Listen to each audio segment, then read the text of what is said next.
আমাদের যে ডাক্তার ভাইরা রয়েছে তাদের গায়ে হাত তোলা হয়েছে। যে যারা হাত তুলেছে তারা কি অভিযোগ করেছে? তারা অভিযোগ করেছে সেখানে নাকি একজন যে পেশেন্ট মারা গিয়েছিল সেখানে ডক্টরদের গাফিলাতি ছিল, ওই ঢাকা মেডিকেলের গাফিলাতি ছিল। এখন প্রশ্ন হচ্ছে যে ডক্টরদের বা ঢাকা মেডিকেলের যে গাফিলাতি ছিল কিনা এটি নির্ধারণ আপনি কিভাবে করতে পারেন, কোন এক্সপার্টিজের ভিত্তিতে এটি নির্ধারণ করতে পারেন এবং এই অথরিটিটা আপনাকে কে দিয়েছে? যদি কোনো গাফিলাতি থেকে থাকে, ডক্টরের হোক, প্রশাসনের হোক, কিংবা যে কারো হোক, কিংবা কর্তৃপক্ষের হোক, অবশ্যই তার বিচার হবে। তার বিচার একটি প্রক্রিয়াধীন প্রক্রিয়া হবে, একটি তদন্তের মাধ্যমে হবে। সেই অভিযোগটি আপনি বিএমডিসি তে করতে পারেন কিংবা সেই অভিযোগটি আপনি প্রশাসনের কাছে করতে পারেন। কিন্তু আপনার কি অভিজ্ঞতাটুকু রয়েছে, আপনার কি দক্ষতাটুকু রয়েছে যে একজন ডক্টর তার সাথে গাফিলতি করেছে কিনা সেটি যাচাই করার? আমাদের সবচেয়ে বড় এখন যে সমস্যাটি হয়ে গিয়েছে, আমরা এই বাঙালিরা অধিকাংশ ক্ষেত্রে অধিকাংশ বাঙালি নিজেদেরকে সব জায়গার দক্ষ মনে করি এবং সব জায়গায় নিজের নাক গলাতে যাই।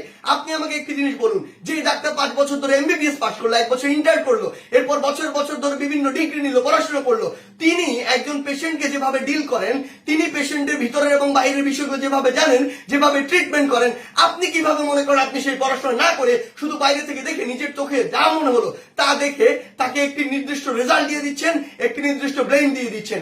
আমাদের জায়গা থেকে স্পষ্ট বার্তা, এইরকম একটি ব্লেম দিয়ে আসলে যখন আপনি একজন ডক্টরের গায়ে হাত তুলেন তখন আপনি যে কাজটি করেন সেটি আমরা বৈষম্য বিরোধী ছাত্র আন্দোলন আমাদের জায়গা থেকে কোনোদিনও সমর্থন করতে পারি না।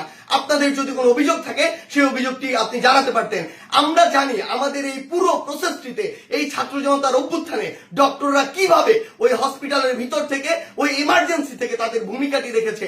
আমরা দেখেছি যখন কিছু সরকারের পাঁচাটা স্পিরিট, ডক্টরদের যে স্পিরিট, সেই স্পিরিটটি যাদের মধ্যে নাই, এমন গুটি কয়েক ডক্টর যখন ওই ছাত্র জনতার গণঅভ্যুত্থানে আমাদের আহত ভাইদের চিকিৎসা দিতে বাধা দিচ্ছিল, তখন অধিকাংশ ডক্টর নিজের জায়গা থেকে রিস্ক নিয়ে আমাদের ওই ভাইদেরকে চিকিৎসা দিয়েছিল।